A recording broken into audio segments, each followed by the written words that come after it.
update natin para sa lagay ng ating panahon. Ngayong umaga po ng October 11, 2025. Sa ngayon po ay walang sama ng panahon sa loob ng Philippine Area of Responsibility, pero mayroon pong southwesterly wind flow na nakaka-apekto po lalo na dyan sa may Palawan at mayroong intertropical convergence zone na nag-i-extend po dyan sa may Mindanao. At ang bagyong si Kedan ay tuluyan na po na nakalayo.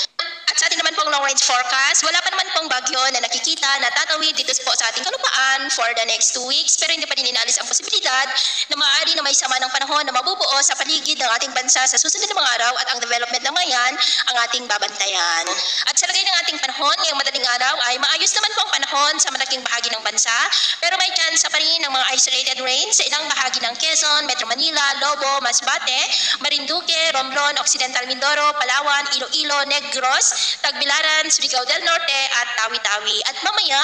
ay sisikat naman po ang araw sa malaking bahagi ng bansa, maliban lamang sa mga tsansa ng cloudy skies with isolated rain sa may southern part ng Quezon, Masbate, Giwan, Marinduque, Romblon, Palawan, Bohol, Leyte, Siquijor, Surigao del Norte, Holosulu at Tawi-Tawi. At mamayang hapon, mas maraming lugar ulit ang makakaranas ng mas maulap na kalangitan with isolated rains. Kaya kung lalabas tayo sa ating mga tahanan, ugaliin lamang po natin lagi ang magdala ng kahit anong panangga natin sa init ng araw at proteksyon na rin po sa mga biglaang buhos ng ulan. Naman po mga baybayin, wala naman po tayong nakataas na namang gale warning signals, pero iba yung pag-iingat lamang po